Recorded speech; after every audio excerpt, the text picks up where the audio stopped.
যদি বলি কৈলাস একটা নয়, দুটো আছে। কিংবা যদি বলি ভারতের এমন এক মন্দির যেখানে দেবী পার্বতী বিচরণ করেন মৌমাছি রূপে, এবং যেখানে ভগবান শিব আজও বিচরণ করছেন জাগ্রত রূপে। বিশ্বাস করবেন এমন কথা? নমস্কার, মিস্টিক দেবলোক 33 চ্যানেলে আপনাকে স্বাগত। ভারতের এমন এক স্থান যেখানে জ্যোতির্লিঙ্গ এবং শক্তিপীঠ দুটোই একসাথে অবস্থান করছে, যে তীর্থে পা রাখলেই মনে হয় অদৃশ্য কোনো শক্তি আপনাকে ছুঁয়ে যাচ্ছে। কোন মন্দিরের কথা বলছি? আমি বলছি মল্লিকার্জুন জ্যোতির্লিঙ্গের কথা, যা অন্ধ্রপ্রদেশের নাল্লামালাই পর্বতের ঘন অরণ্যের মাঝে কৃষ্ণা নদীর তীরে অবস্থিত। অন্ধ্রপ্রদেশের শ্রীশৈল পর্বত, যা স্কন্দ পুরাণে কর্ম, জ্ঞান এবং ভক্তির মিলনক্ষেত্র হিসেবে বর্ণিত। চারিদিকে অরণ্য, পাহাড় আর নিচে বয়ে চলেছে কৃষ্ণা নদীর পবিত্র জলধারা, যা পাতালগঙ্গা নামেও পরিচিত। এই মল্লিকার্জুন জ্যোতির্লিঙ্গের ইতিহাস এতই প্রাচীন যে এর বিস্তৃতি রামায়ণ এবং মহাভারতের কাল পর্যন্ত, কিংবা তার আগেও। বিশ্বাস করা হয় রামচন্দ্র বনবাসকালে শ্রীশৈল পর্বতে এসে শিবের আরাধনা করেছিলেন। অন্যদিকে পাণ্ডবরাও অজ্ঞাতবাসের সময় এখানে এসে পূজা করেছিলেন। এখানে তপস্যা করলে নাকি সহজেই সিদ্ধি লাভ হয়, যার প্রমাণসহ বহু নাথ যোগী, অঘরী, তান্ত্রিক এবং ঋষিদের সাধনার কথা জানা যায়। এই শ্রীশৈল পর্বতের কথা স্কন্দ পুরাণ, শিব পুরাণ এই সমস্ত পুরাণেও পাওয়া যায়। বলা হয় এই মল্লিকার্জুন জ্যোতির্লিঙ্গকে সমৃদ্ধ করেছেন দ্রাবিড় রাজারা, চোল রাজবংশ এবং কাকাতীয় সাম্রাজ্য।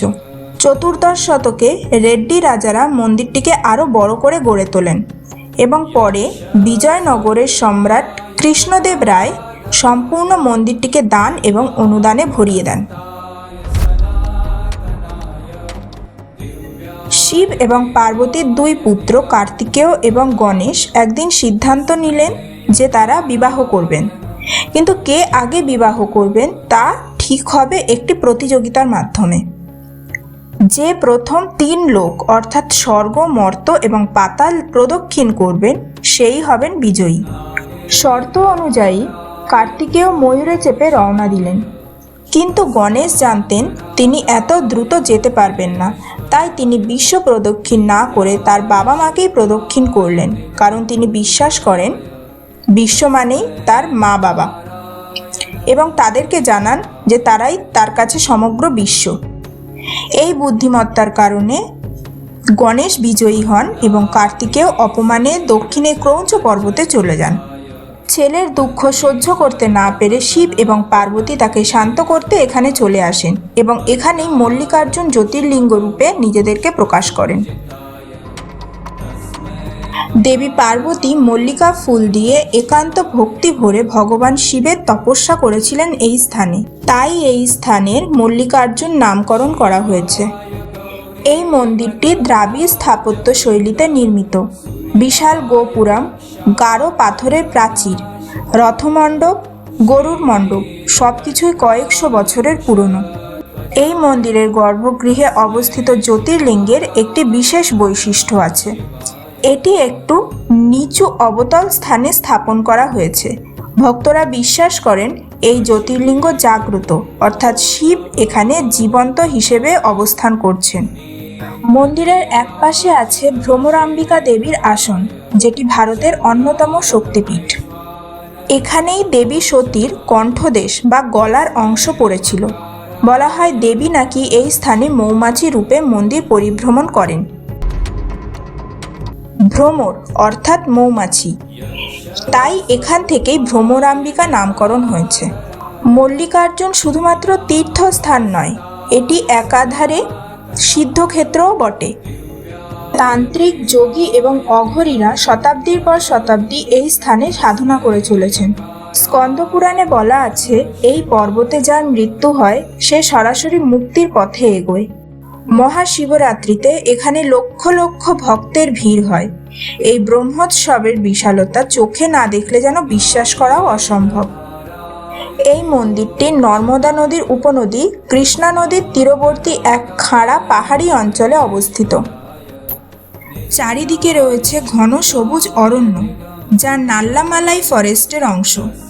পাহাড়ের ওপরে অবস্থিত হওয়ায় এই এলাকার প্রাকৃতিক শান্তি, শীতল আবহাওয়া এবং নিরিবিলি পরিবেশে ভরপুর। পাহাড়ি পথ ধরে উঠে যেতে যেতে গভীর গিরিখাত, পাথুরে ঢাল ও নদীর প্রবাহ চোখে পড়ে।